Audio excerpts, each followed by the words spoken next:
SA 560 के साथ। SA 560 deal करता है सब्सिक्वेंट इवेंट्स को।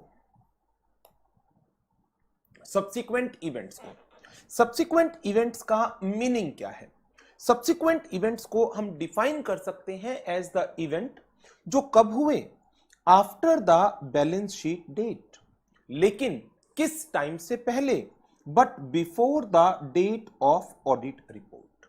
नाउ अब यदि आप इन्हीं इवेंट्स को अकाउंटिंग के रिपोर्टिंग फ्रेमवर्क के रेफरेंस में पढ़ते हैं, दैट मींस AS के या इंड AS के रेफरेंस में पढ़ते हैं, तो ये इवेंट की जो डेट है वहां पर मेंशन है after balance sheet date but up to the date of approval of financial statements.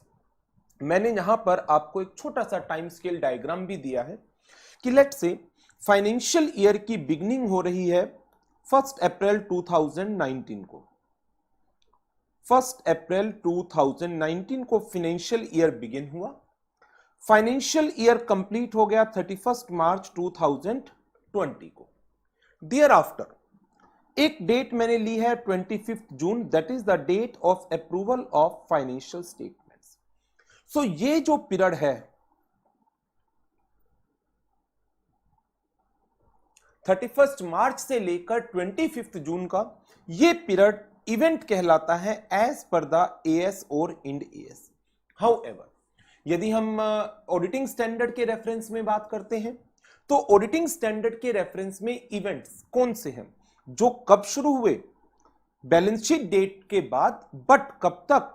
Up to the date of audit report. Up to the date of audit report.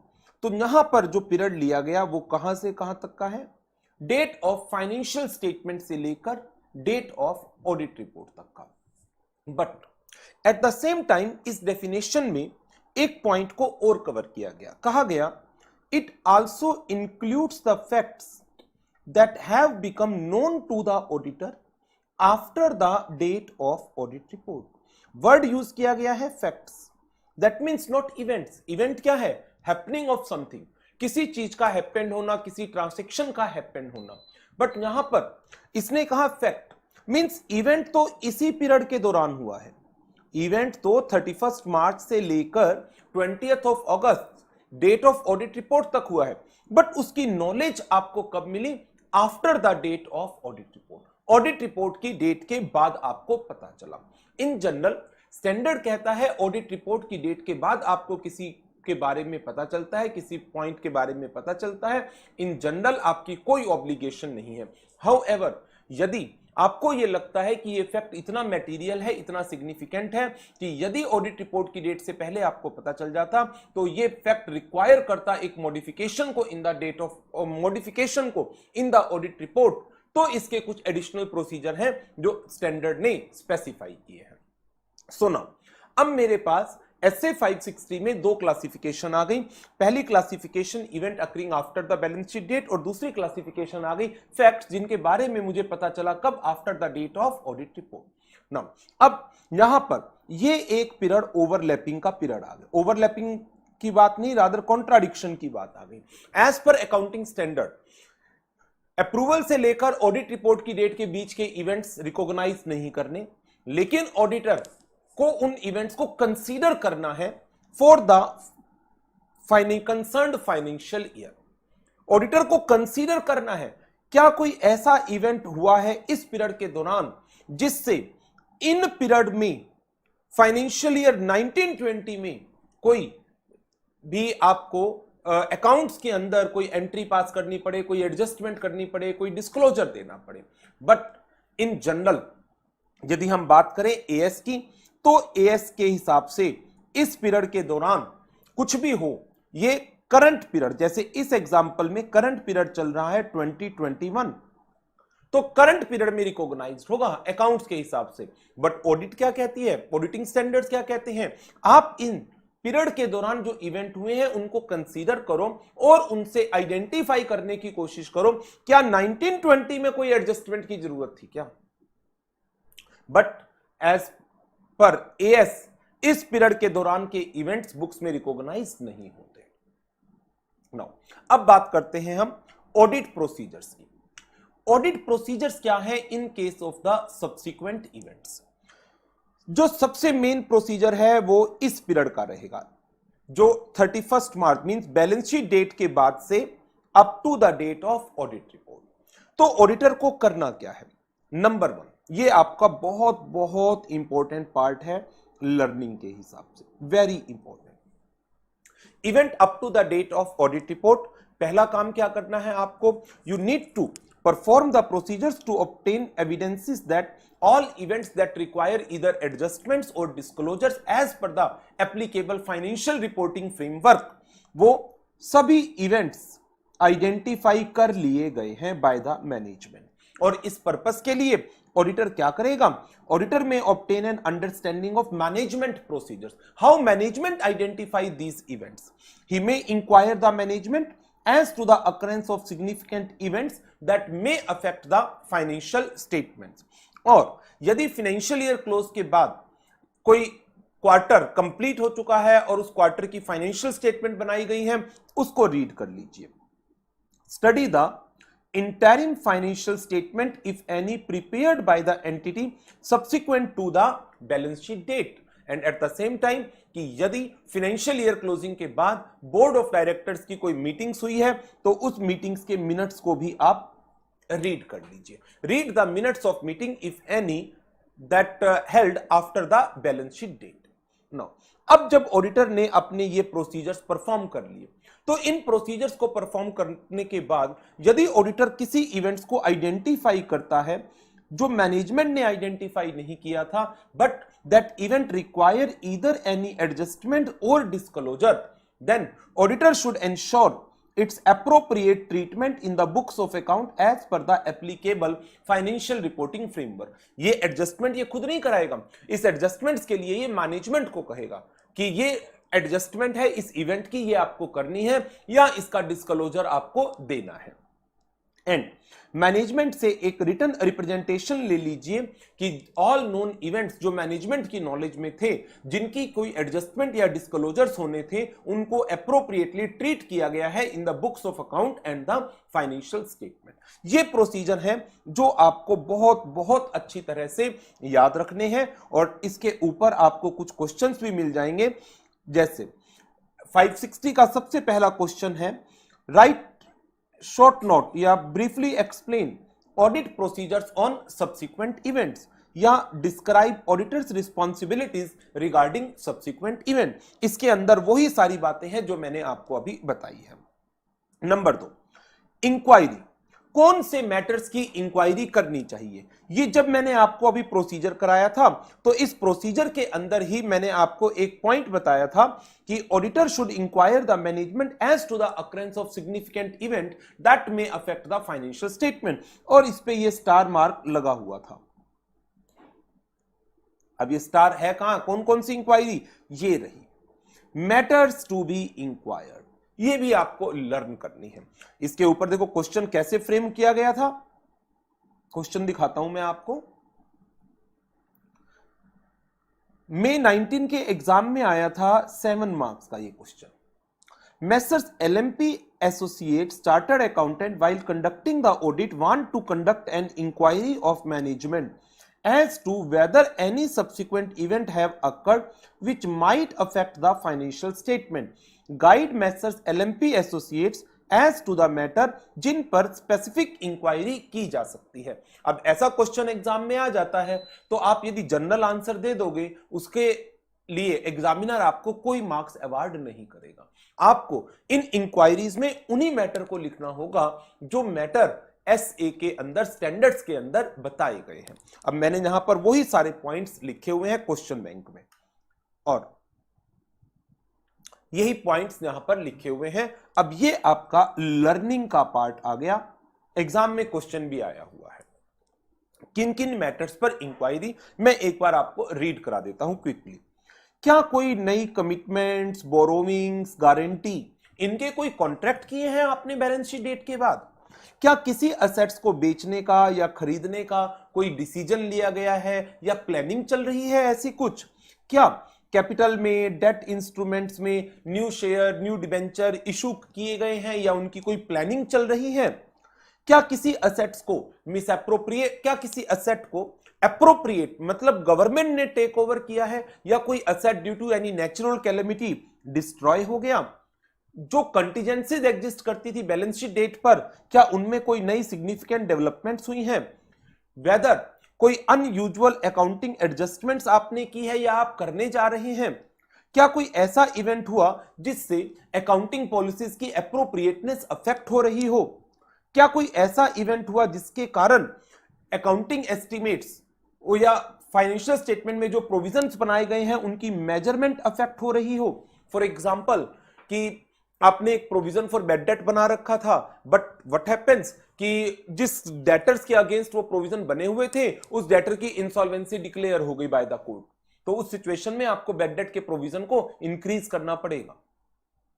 क्या कोई ऐसा event हुआ है जिससे किसी असेट्स की recoverability के ऊपर कोई क्वेश्चन मार्क लगे। सो ये क्वेश्चन एग्जाम में आया हुआ है 7 मार्क्स का। अब 7 मार्क्स का क्वेश्चन है तो आपको ये 9 पॉइंट्स हैं, 9 में से 7 तो एटलीस्ट आपको लिखने ही लिखने पड़ेंगे। नो, इसके बाद फिर मैं आपके साथ बात कर रहा हूं उस फैक्ट्स की जो ऑडिट रिपोर्ट की डेट के बाद हुए, after the date of audit report. Audit report की डेट के बाद के फैक्ट्स हैं, बट इन फैक्ट्स को भी हमने 2 कैटेगरीज में बांट दिया। एक वो फैक्ट्स जो up to the date of issue of financial statement, financial statements अभी इशू नहीं हुई थी, उससे पहले तक के समय में आपको इन इवेंट्स के बारे में पता चल गया।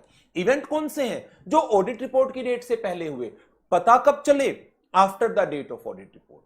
इवेंट तो कब हुआ होगा, ऑडिट रिपोर्ट की डेट से पहले, उसकी नॉलेज कब हुई, after the date of audit report. But उसके बाद भी दो क्लासिफिकेशंस हैं। नंबर 1 ऑडिट रिपोर्ट की डेट से लेकर फाइनेंशियल स्टेटमेंट की डेट तक, एंड दूसरी फाइनेंशियल स्टेटमेंट की डेट के बाद। फाइनेंशियल स्टेटमेंट की डेट मतलब जिस डेट पर मैनेजमेंट ने उनको साइन किया है। नाउ अब देखिए, audit procedures for the facts known to auditor after the date of audit report. इन फैक्ट्स को हमने 2 कैटेगरीज में डिवाइड किया है।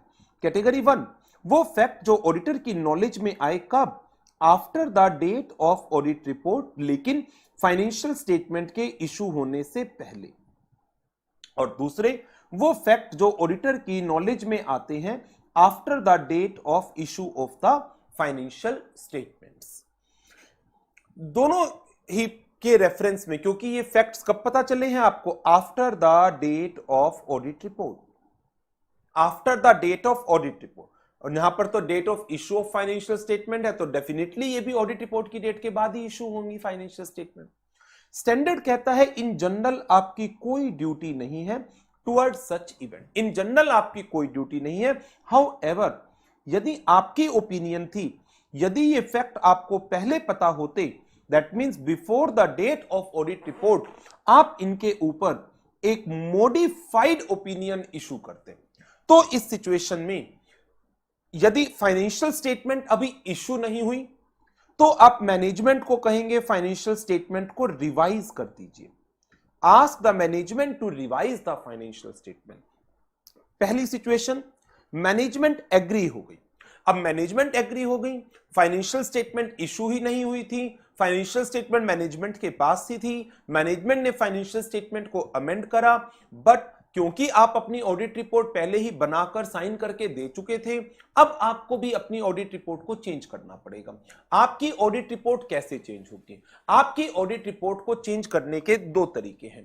पहला तरीका तो इसके अंदर क्या हो सकता है कि आप जो आपकी ओरिजिनल ऑडिट रिपोर्ट थी इसी के अंदर एक एडिशनल पैरा डाल दें और बताएं आपने क्या एडिशनल प्रोसीजर्स परफॉर्म किए हैं in relation to amendments in the financial statement, या फिर आप ऑल टुगेदर ही एक नई रिपोर्ट बना करके दे दें। Auditor need to perform additional procedures over the amended एक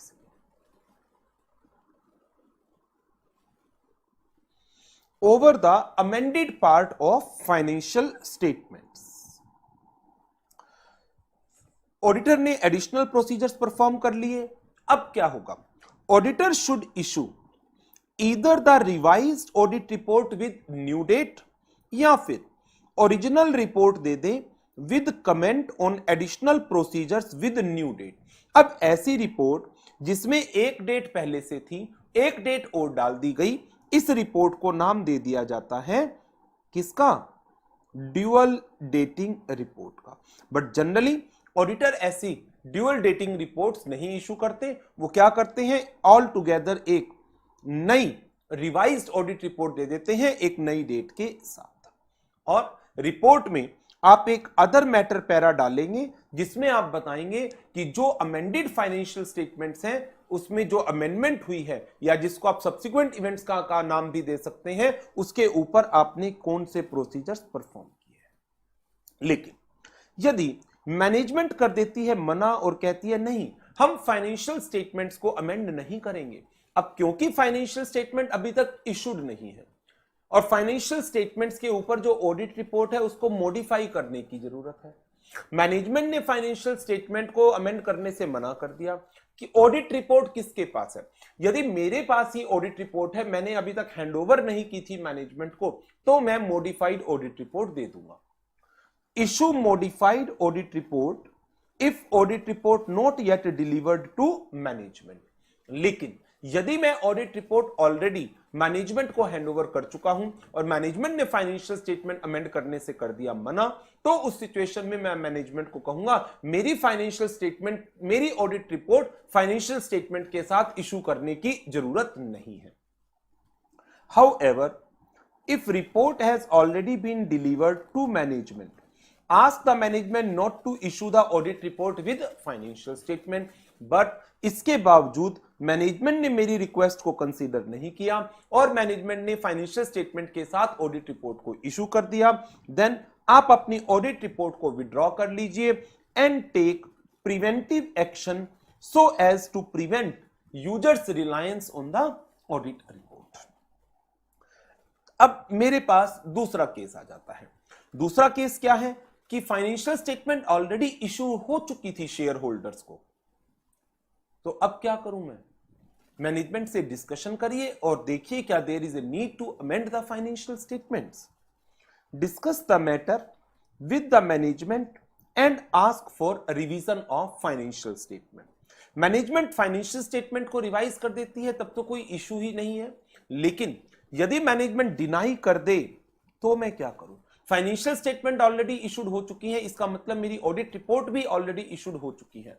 then take the preventive action to prevent users reliance on audit report. That means आप अपनी ऑडिट रिपोर्ट को विड्रॉ करेंगे, पब्लिक नोटिस देंगे कि आपकी ऑडिट रिपोर्ट पर रिलाई ना किया जाए।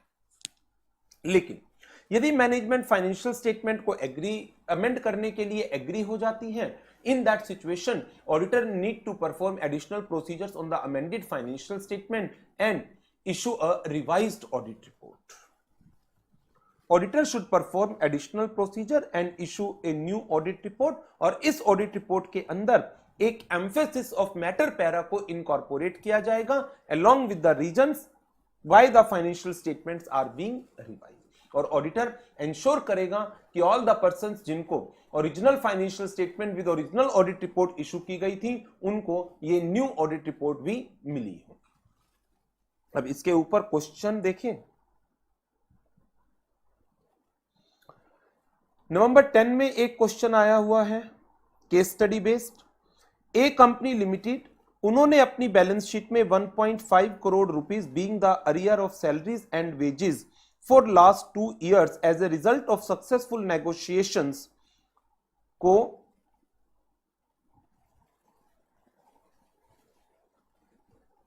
इंक्लूड नहीं किया, नॉट इंक्लूडेड।